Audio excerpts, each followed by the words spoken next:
High, আমি রিয়া। আর আমার নতুন ব্লগে অনেক অনেক স্বাগত। পুরো ব্লগটা তোমরা দেখতে থাকো। ভোরবেলা ঘুম থেকে উঠে ফ্রেশ হয়ে নিয়ে একটু গরম জল ফুটিয়ে খেয়ে নিলাম। তারপরে সোজা চলে গিয়েছিলাম ছাদে।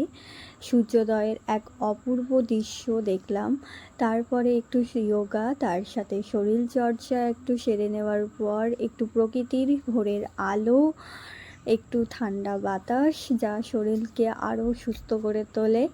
তো তারপরে হচ্ছে একটু বসে সময় কাটাচ্ছিলাম ছাদের মধ্যে। তারপরে নিচে এসে একটু কালকেকার ভেজানো লবঙ্গ জল খেয়ে নিলাম। তারপরে একেবারে স্নান সেরে নিয়েছিলাম। তো আজকের একটু শুভ দিন ছিল, তো সেই স্নান করে পুজো সারলাম এবং একটু মালা জপ করলাম। তারপরে কালকে রাতে ভেজানো চিয়া সিডস জল খেলাম।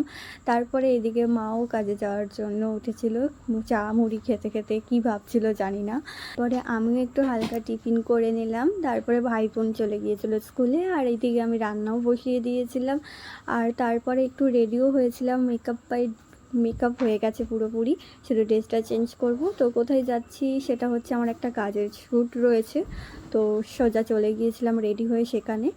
তো কী প্রশ্ন করলো সেটা হচ্ছে অলরেডি একটা পোস্ট হয়ে গেছে, তো সেটা তোমরা ওখানে দেখতে পাবে। তারপর সোজা বাড়ি চলে এলাম। আর এত পরিমাণে আজকের গরম হয়েছে, সত্যি মুখ জ্বালা করছে, আর আমার গরমের খুব অ্যালার্জি রয়েছে। তারপর পাশের ফ্ল্যাটে পুজো হয়েছে, তো সেখান থেকে প্রসাদ দিয়েছিল, প্রসাদ খেয়ে নিলাম। তারপর একটু স্কিন কেয়ার করে নিয়েছিলাম। তারপরে সন্ধ্যের দিকে হালকা টিফিন করলাম। তারপর আমার পড়ানো ছিল, সবাই পড়তে এসেছিলো, তো পড়ানো কমপ্লিট করলাম। করার পর রাতে হচ্ছে ডিনার কমপ্লিট করে নিয়ে তারপর কালকে একটু ছুটি ছিল, তাই একটু মাথায় তেল দিয়ে নিয়েছিলাম, একটু স্কিন কেয়ার করে নিয়েছিলাম।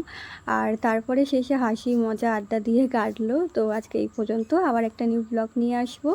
তো তোমাদের কেমন লাগলো লাইক কমেন্ট শেয়ার অবশ্যই করো। তো টাটা।